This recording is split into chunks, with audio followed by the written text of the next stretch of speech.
Before we get started, it's important to recognise the specification of the cut we have in front of us. Australia produces 3 types of tenderloin.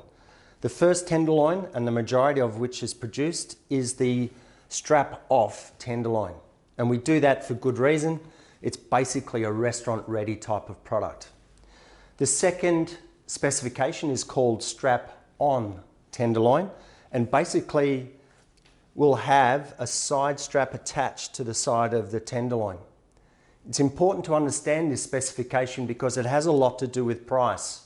Naturally, in food service markets, that side strap would be trimmed and taken away and will result in a yield loss.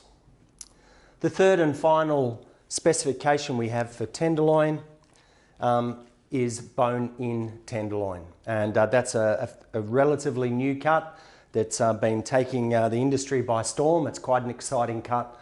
Anything that involves cooking on the bone naturally delivers a wonderful flavour profile. So we have our strap-off tenderloin, and we're just going to start with some very simple trimming, and we would expect to have no more than about 4 or 5% trimming of this tenderloin to make sure we get as big a yield as we possibly can. A small tip: when you're using your knives, just when you're removing silver skin, the blade will take the pathway of least resistance. So if you allow the knife to do the work and not push it, the blade will deliver you a very high yield where it's just silver skin being removed. And you can see blade tip is slightly tilted upwards, and we're allowing the knife to do the work. We're not pushing it anyway, and by doing that we can result in really good yield results from trimming this tenderloin. Again, there's hardly any pressure on that blade. You can see it's just, I'm just hanging on to it loosely. The blade tip is slightly pointed upwards, and we're just letting the knife do the work here on that occasion. That's going to give us a great yield, ensure we get more of this product onto the plate, making money for us. So we'll keep all of our trim highly visible for you. Just to show at the end of this exercise, we want to have as zero waste as possible. Don't forget, silver skin is an excellent source for any ragu cooking. So if you, it's a perfect silver skin to add to a mince, because that through the cooking process will render and give you another level of juiciness to any type of ragu, particularly minced ragus. So we're just removing that fine part of the sinew. We're just going to open that up slightly just to remove that last traces of silver skin. And we're just going to open that up with our knives very gently. Try not to have too much impact on the actual shape of the meat. And I'll explain that to you why we're doing that. It's because we actually want to put all this back together. And it's just a small amount of fat we're just going to trim out of the middle of that. We'll bring that out very quickly. This internal fat, of course, is magnificent to put inside burgers, so please do not waste internal fat. It's a fantastic product for burgers. So basically in situ, that is our entire trim. And we have our tenderloin. Now, we know the centre cut, we know the charbonn cut, and we have the tail cut. So let's treat it in those 3 groups. To begin with, the most important thing to do with our tenderloin is get as many equal portions as we possibly can.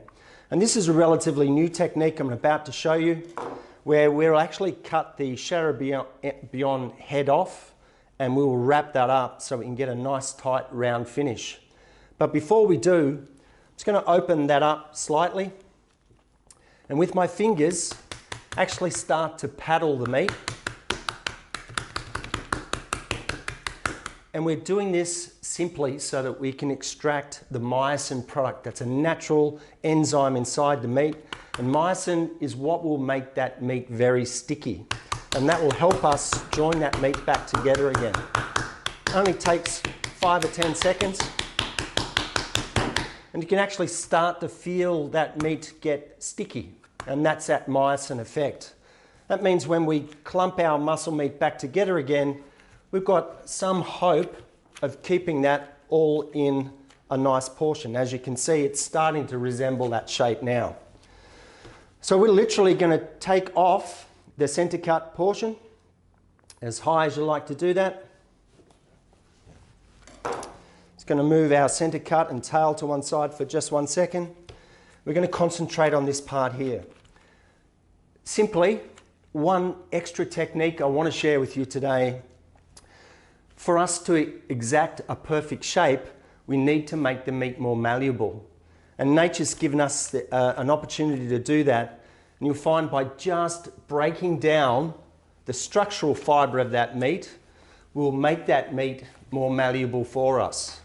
So this is just a very simple pressurized massage, and the intention is to break down the structural fibre of the tenderloin in order to make that meat more malleable. And that just simply means that we get a nice consistent portion out of it. I'm going to take that now. Let's bring a simple piece of wrap forward so that we can roll that up nice and tightly. You can do that with a pre-shaped vacuum bag as well. But basically, this technique is purely so that we can allow that meat to set. So ideally now for this shape to take effect, we need that to sit in a cool room, ideally for 6 hours at least, but overnight would be perfect. At the end of that, you have a perfect portion for either sous vide cooking or low temperature cooking. I'm going to put that to one side now and reveal our center cut. And on this occasion, we're actually going to take quite a long tail so that we have nice even portions all the way through. So you can see now we have our center cut, we have our tail portion, we have our first piece of small dice meat, and we have the Chateaubriand cut or the butt tenderloin. And if you're looking for this particular cut of meat, this will come off a beef short loin from the Australian Oz Meat Manual. And you can look for this cut, and it's known as the butt tenderloin. We know what we're doing with the center cut. There's no need to go any further. With the tail cut, recently the trends have been towards understanding just how much nutrition is involved with red meat. So don't forget, this is a power-packed punch full of nutrients and minerals. In fact, it's a major source of iron, zinc, haem iron particularly. And it's a fun way to utilize this end piece by just purely cutting that into small dice that can be served as a starter. So one utilization of this tail pieces is to make simple tapas type dishes where that meat is cooked on its own and delivered with a chef signature sauce, which just makes it all that more special. But a wonderful starter served on a sizzle plate, nice dipping sauce. In every market you have a really nutritious, wonderful first course for some people to start on. So there's our utilization of our tail. There is our center cut. And finally, we have our butt tenderloin. The other alternative we can do for this cut is to actually use our food grade industry bands to measure the portions and to also hold that intact. So assuming we've had this now refrigerated for 12 hours, that shape will have set quite efficiently.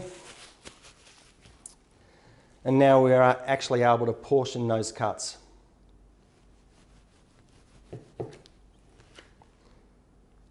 So as we cut, trying to keep them nice and consistent.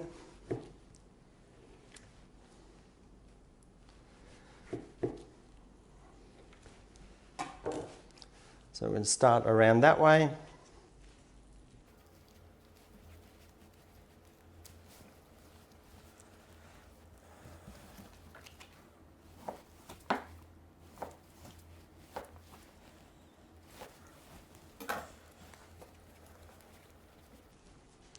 So there we have our beef tenderloin, 2, 4, 6, 8, 10 nice, reasonably equal portions.